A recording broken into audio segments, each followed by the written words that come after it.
আসসালামু আলাইকুম ওরহমতুল্লাহি ওবরাকাতুহু। সুপ্রিয় দর্শক শ্রোতা, প্রতিদিন একটি হাদিস সিরিজের আজকের ১৪তম পর্বে আপনাকে স্বাগত জানাচ্ছি।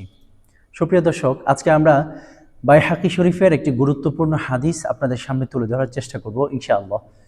যে হাদিসে নবীজি সাল্লাল্লাহু আলাইহি ওয়াসাল্লাম সূরাতুল ফাতিহাকে সকল রোগের শেফা হিসেবে বর্ণনা করেছেন এবং মাশায়েখগণ এই সূরাতুল ফাতিহা কিভাবে ব্যবহার করলে, কিভাবে তিলাওয়াত করলে, আমল করলে আপনার এই সূরাতুল ফাতিহা ইসমে আজমের মতো কাজ করবে, ইসমে আজম হয়ে যাবে। আপনি যা চাইবেন এর মাধ্যমে আল্লাহ রাব্বুল আলামিন আপনার সকল আশা পূরণ করবেন এবং সকল হতাশাকে দূর করে দেবেন ইনশাআল্লাহ। আপনার সকল অভাব অনটনগুলোও আল্লাহ সুবহানাহু ওয়া তাআলা এই ইসমে আজম ব্যবহার করার মাধ্যমে দূর করে দেবেন ইনশাআল্লাহ। তো আমরা একটা একটা করে নিয়ম জানবো ইনশাআল্লাহ। চলুন প্রথমে আমরা হাদিসটি জেনে নিই। হযরতে আব্দুল মালিক ইবনে উমাইর রাদিয়াল্লাহু তাআলা আনহু নবীজি সাল্লাল্লাহু আলাইহি ওয়াসাল্লাম হইতে বর্ণনা করেন যে সূরাতুল ফাতিহার মধ্যে যাবতীয় সকল রোগের শিফা রয়েছে। সুবহানাল্লাহ, সূরাতুল ফাতিহার মধ্যে যাবতীয় সকল রোগের শিফা রয়েছে।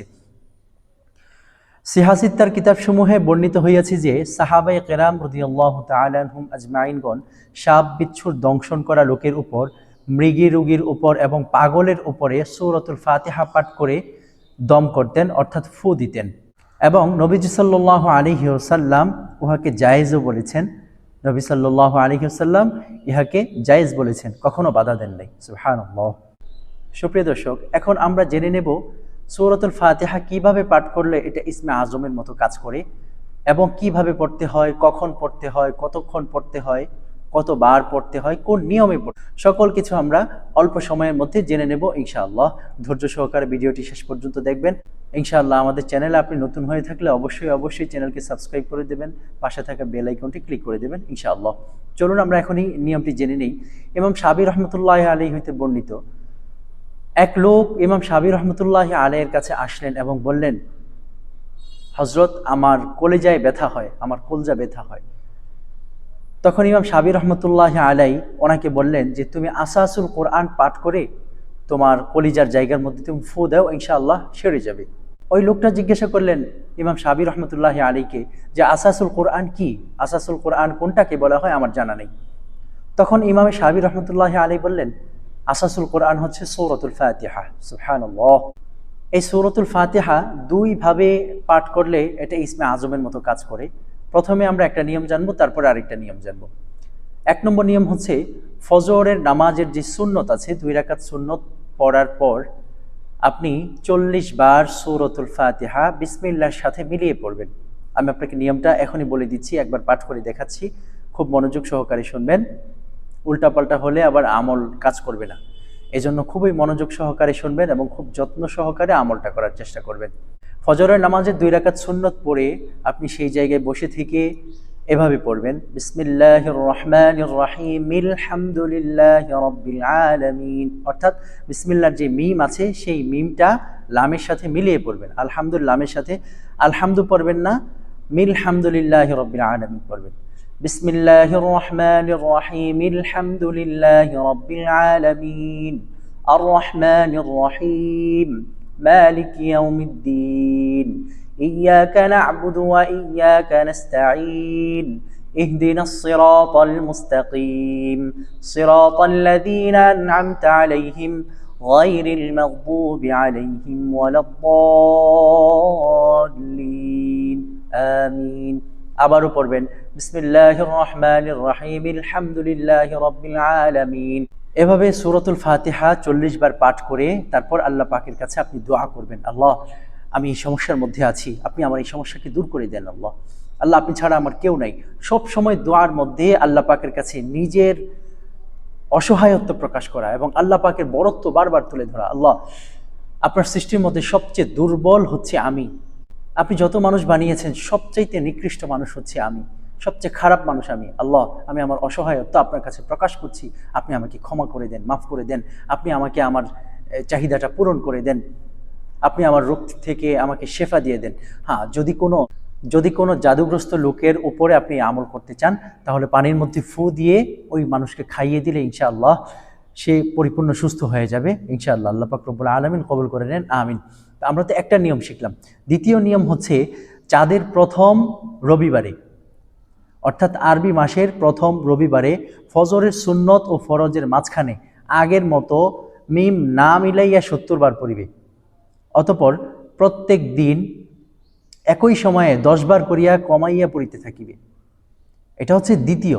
আপনি প্রথম স্টেপে সেই আমলটা করবেন এবং দ্বিতীয় স্টেপে আবার এই আমলটা করবেন। চাঁদের প্রথম রবিবারে ফরজ এবং সুন্নতের মাঝখানে আগের মতো মিম না মিলাইয়া 70 বার পড়িবে। অতঃপর প্রত্যেক দিন একই সময়ে 10 বার করিয়া কমাইয়া পড়িতে থাকিবে। এইভাবে এক সপ্তাহে পড়া শেষ হইয়া যাবে। যদি প্রথম মাসে এই আমল কার্যকর না হয়, দ্বিতীয় মাস তৃতীয় মাস পর্যন্ত করার অনুমতি আছে ইনশাআল্লাহ। আশা করি আপনার প্রথম মাসে এই আমল অবশ্যই কার্যকর হবে।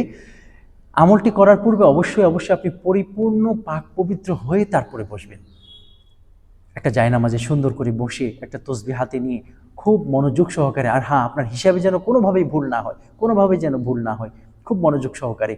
দ্বিতীয় আমলটি আরেকবার আমি বলছি যে প্রত্যেক চাঁদের অর্থাৎ প্রত্যেক আরবি মাসের প্রথম যেই রবিবার, সেই রবিবারে ফরজ এবং সুন্নতের মাঝখানে, অর্থাৎ সুন্নত পড়ার পরে ফরজ পড়ার আগে আপনি 70 বার মিমকে না মিলিয়ে বিসমিল্লাহির রহমানির রহিম আলহামদুলিল্লাহ এভাবে না, আলহামদুলিল্লাহি রাব্বিল আলামিন এভাবে পড়বেন। প্রথম 70 বার পড়বেন, তারপর দিন 60 বার পড়বেন, তারপরের দিন 50, তারপর দিন 40, তারপর দিন হচ্ছে আপনার 30, 20, 10 এভাবে শেষ।